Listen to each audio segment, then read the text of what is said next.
Please ignore the background noise. Hi, this is Vishal this side. Welcome to my channel Beautiful Diaries of Literature. Today I'm gonna talk about British literature in details. The first one videos is talk about the British literature and its different period of British literature. Let's get start the work. British literature encompasses written work in English from the United Kingdom and Ireland. British literature यानी कि जो British साहित्य के अंतर्गत आने वाले work होंगे उसमें इंग्लिश के फॉर्म में ही होंगे। यूनाइटेड किंगडम और आयरलैंड के आने वाले वर्क जैसे इंग्लैंड हो गए, स्कॉटलैंड हो गए, वेल्स हो गए, ये सब पार्ट ऑफ यूनाइटेड किंगडम है। और आइल ऑफ मैन भी आएंगे, उसके साथ चैनल और आइलैंड्स के और बहुत सारी कंट्रीज़ आएंगे। बात कर लेते हैं spanning from the 17th century, और ये फैला हुआ है लगभग में 17th सेंचुरी से पहले से। ओरल ट्रेडिशन ऑफ प्योरवुल का जो मौखिक परंपरा होता है उसको भी फॉलो करेगी। तो कहाँ तक फॉलो करेगी? आधुनिक बहुसांस्कृतिक आवाज़ें तक, यानी कि अलग अलग जो सांस्कृतिक वे होता है, डिस्क्रिमिनेट करने का तरीका होता है, वहाँ तक ये काम करेगी। आगे हम बात कर लेते हैं different period of British literature. British literature के अलग अलग कालों तक।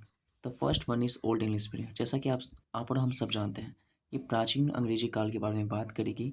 इसको हम लोग इसका दूसरा भी नाम है एंग्लो सेक्सन पीरियड, जिसके बारे में आप और डिटेल्स में पढ़ेंगे जब नेक्स्ट वीडियो में हम लोग ओल्ड इंग्लिश पीरियड को और डिफाइन करेंगे।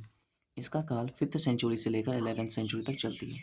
फिर हमारे पास आती है मिडिल इंग्लिश पीरियड, जिसको हम लोग बोलते हैं मध्य अंग्रेजी काल। इसका काल 1066 से लेकर 15th सेंचुरी तक चलती है। फिर हमारे पास आता है रिनाइजेंस पीरियड, जिसका मतलब होता है पुनर्जागरण काल। इसमें लोग नए नए उपलब्धियों को, विकासशील देशों की ओर अपने आप को अग्रसर करती है और अपने कार्यों से लोगों के अंदर वो जुनून भरती है। इसका काल 14th सेंचुरी से लेकर 17th सेंचुरी की ड्यूरेशन तक चल रही थी।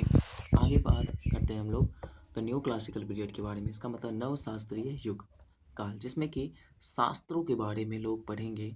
और इसका एज होता है 1660 से 1798 के बीच में।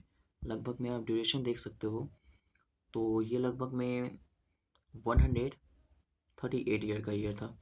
द रोमांटिक पीरियड, ये एक रोमांटिक युग है जो 1798 से लेकर 1837 तक चल रहा था। आप ड्यूरेशन मिला सकते हो यहाँ पे, ठीक है। उसके बाद हमारे पास है द विक्टोरियन पीरियड, यानी महारानी विक्टोरिया का युग कहा जाएगा, या फिर महारानी विक्टोरिया के शासनकाल की अवधि, जो हमारा 1837 यानी कि जो रोमांटिक युग खत्म हुआ था वहाँ से लेकर 1901 तक। उसके बाद हम कर लेते हैं द मॉडर्न पीरियड, यानी आधुनिक काल। इसमें 16th सेंचुरी से लेकर लेट 18th सेंचुरी या उसके बाद तक के काल को बोलते हैं। इसमें इसके बाद आता है post modernism in British literature, यानी उत्तर आधुनिकतावाद ब्रिटिश साहित्य में कैसे हुआ था। इसको माना जाता है कि जब सेकेंड वर्ल्ड वॉर हमारा ख़त्म हुआ था 1945 में, तो उस समय के बाद का काल है, या फिर आप ये कह सकते हो 1960 के बाद का। ये कह रहा था post modernism in British literature. इसमें जो भी वर्क होंगे वो पोस्ट मॉडर्निज्म के अंतर्गत आएंगे। हम फिर से बात कर लेते हैं अपना टॉपिक के बारे में। डिफरेंट पीरियड ऑफ लिटरेचर में हम लोग बात करेंगे ओल्ड इंग्लिश पीरियड के बारे में, जो 5th सेंचुरी से लेकर 11th सेंचुरी चलेगी। मिडिल इंग्लिश पीरियड के बारे में जो 1066 से लेकर 15th सेंचुरी तक चलेगी। 11th सेंचुरी का मतलब होता है 1000 टू 1099। तो इसके बीच का ये होगा। रिनाइसेंस पीरियड 14th सेंचुरी से 17 तक चलती है। वही न्यू क्लासिकल पीरियड अगर बात करें तो 1660 से लेकर 1798 तक चलेगी।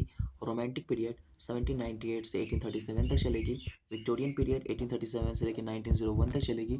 तो मॉडर्न पीरियड 16th सेंचुरी से 18th century up to present day तक चलेगी। उसके बाद post modernism in British literature जो है वो आफ्टर वर्ल्ड वार 2 हुआ था 1945 के बाद या फिर 1960 के बाद। अगर आपको इससे रिलेटेड और वर्क चाहिए तो आप मुझे कमेंट कर सकते हैं, मैं आपको डिटेल दे दूँगा। अगर आपको इसके स्क्रीनशॉट चाहिए तो आप यहाँ से ले सकते हैं। Thank you guys to hear my words. Thank you so much.